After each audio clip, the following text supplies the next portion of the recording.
Did you know that you could take a video clip from looking like this to this or this to this without using a LUT or doing any color grading? Today I've got some quick tips on how to use a color managed workflow using DaVinci Wide Gamut and DaVinci Resolve 17. Let's get to it. Color management is a way to remap footage from one color space, what the camera recorded, to another one, what the display can reproduce. And the magic comes from the middleman, the intermediate timeline color space, doing some advanced math behind the scenes. It also makes matching different cameras from different sensors much easier because it understands like what a Sony camera considers to be the color green and what Canon considers to be green. So this evens the color science playing field, and it's great for editors because it lets us focus on being creative once we turn it on. Speaking of turning it on, let's do that right now so you can see how easy it is.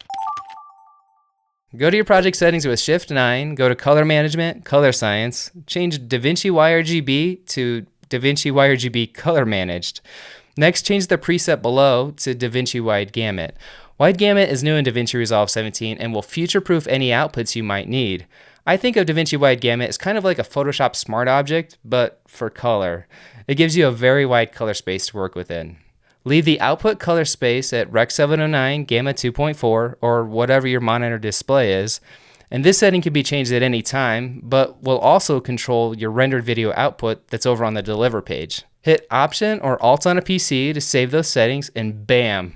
Just like that, you'll see your color and contrast pop. You can go back to the old DaVinci YRGB, hit Option Save, and you'll see the camera's original flat footage. Now let's go back to DaVinci YRGB Color Manage, save, and dive a little deeper. DaVinci Resolve has 4 main ways to normalize high dynamic range log encoded footage to make it viewable. This video focuses on Resolve Color Management, which is similar to ACES, but that's for another video.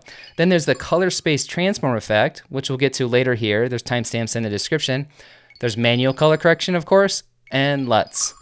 Since a lot of you are familiar with LUTs, here's why you might want to consider using a Resolve Color Managed workflow instead. LUTs are always just averaging data transforms. It's an approximation, instead of retaining 32-bit float level of accuracy, and I love accuracy. LUTs also lose clip detail downstream of when they're applied, versus Resolve Color Management gives you access to all the original signal data at any moment during post-production. Resolve Color Management also lets you deliver to multiple screens by just changing your output color space in the project settings. Without touching a thing, Resolve looks at clip metadata to make the transform adjustments. The metadata remaps tones, saturations, and colors. It's remapping the color space. However, not all camera formats have clip metadata that Resolve can read. RAW footage will be set automatically, like this B-RAW clip right here, and so will a lot of MXF and MOV contained videos, but there's a lot of common footage like Sony XAVCS that doesn't have metadata that Resolve can read. However, you can find the color space metadata that was used to record with a free app called Sony Catalyst Browse, which I'll link down in the description. So to manually tell Resolve what it's working with, the input color space, first make sure you're working DaVinci YRGB Color Managed. Now on the media page, right-click Column Layout, check Input Color Space. This just gives you a bird's eye view. Next, select the clips, right-click, Input Color Space, and for these Sony clips, we know that they're S-Log3, so it's as simple as choosing sgamut3.cine, S-Log3, and you're done with those. Now take a look at the color page with Shift 6 and open the HDR palette, which is color space aware. And now you can control exposure just as if you were adjusting it in camera with the global exposure slider. Same thing with temperature, tint, saturation. They all behave in a new, easy-to-use way that pinches off the highlights and shadows very smoothly. The curves and qualifiers also behave a little better now. Hey, we're not done yet, but I just want to take a quick second to welcome you if you're new to this channel. It's called Creative Video Tips. It's all about helping you create videos to make a difference and stand out. I'm Chadwick, and I would love if you would subscribe right down below right now. That way you don't miss out on more free DaVinci Resolve tips.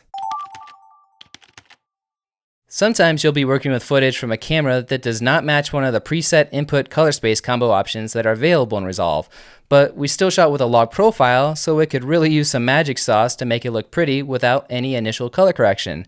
2 examples I have of this here are from a Canon C200 and a DJI Mavic Air 2S. The Canon C200 shoots 8-bit Canon Log 3 Gamma, but with a Rec 709 Gamut, and not the Canon Cinema Gamut, which is what Resolve wants you to use. Now, you can split the input color space and gamma in the project settings, but I want to quickly show you the color space transform effect, which can be handy if it's just a single shot or two in your project. On the color page, click on the C200 clip and check Bypass Color Management. This removes that specific clip from the whole color managed pipeline. However, you'll notice nothing actually happened. I think this is a bug, but the reason nothing happened is there's still a title on the layer above, which is still color managed. So the quick fix is to jump to the edit page. You can use Shift 4, right click on the title and check Bypass Color Management. Shift 6 and we're back in the color page with the flat Canon Log 3 clip. Click the Open Effects tab and drag the color space transform effect onto the clip node.